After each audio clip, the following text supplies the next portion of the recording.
Hi friends, ഇന്ന് നമുക്ക് മറ്റൊരു ഫുഡ് സ്പോട്ട് പരിചയപ്പെട്ടാലോ. സത്യത്തിൽ ഞങ്ങളുടെ പ്ലാനിൽ പെടാത്തൊരു ഫുഡ് സ്പോട്ടാണ്. ഫുഡ് അടിക്കാൻ മറ്റൊരു സ്പോട്ടിൽ പോകാനിരുന്ന ഞങ്ങളാണ്. ഞങ്ങളുടെ സമയപരിമിതി മൂലം അവിടെ എത്താൻ ഞങ്ങൾക്ക് വൈകുന്ന ഉറപ്പുള്ളതുകൊണ്ട് അങ്ങനെ ഞങ്ങളുടെ പ്ലാനിൽ ചേഞ്ച് ചെയ്ത് അങ്ങനെ കയറിയൊരു ഫുഡ് സ്പോട്ടാണ്. പക്ഷേ എന്തായാലും അവിടെ കയറി ഞങ്ങൾക്ക് ഒട്ടും നിരാശപ്പെടേണ്ടി വന്നിട്ടില്ല.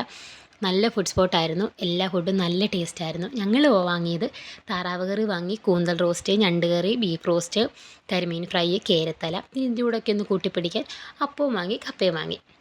എല്ലാ ഫുഡും നല്ല ടേസ്റ്റായിരുന്നു. എടുത്തു പറഞ്ഞിട്ടുണ്ട് ഫുഡ് എനിക്ക് പേഴ്സണലി ഇഷ്ടപ്പെട്ട ഫുഡും ഞണ്ട് കറി, കേരത്തലയാണ്.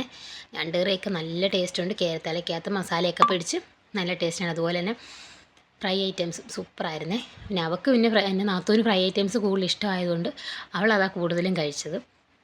ഫാമിലിയായിട്ടൊക്കെ വന്നിരുന്ന് ഫുഡ് കഴിക്കാൻ പറ്റി നല്ലൊരു സ്പോട്ടാണ്. പിന്നെ ഇത് മാത്രമല്ല, ഇവിടെ പഴങ്കഞ്ഞിയും കിട്ടും. പഴങ്കഞ്ഞിയുടെ ടൈം 8 മണി തൊട്ട് 11 മണി വരെയാണ്. പക്ഷെ ഞങ്ങൾ ചെല്ലാൻ വൈകിയതുകൊണ്ട് ഞങ്ങൾക്കത് മിസ്സായിപ്പോയി. എന്തായാലും ഞങ്ങൾ ഒന്നുകൂടെ പോവും. അതുപോലെ ഞങ്ങൾക്ക് ഇഷ്ടപ്പെട്ടു കേട്ടോ. അപ്പം സ്പോട്ട് ഞാൻ പറഞ്ഞുതരാം. കായംകുളം ടു അടൂർ റൂട്ട്, വെട്ടിക്കോട് അമ്പലം കഴിഞ്ഞ് റോഡിന് ലെഫ്റ്റ് സൈഡിലാണ് സ്പോട്ട് വരുന്നത്. അപ്പം ആരും മറക്കണ്ട, എല്ലാവരും പോയി ട്രൈ ചെയ്ത് നോക്കുക. അപ്പം അടുത്ത വീഡിയോ ആയിട്ട് കാണുന്നത് വരെ ബായ്.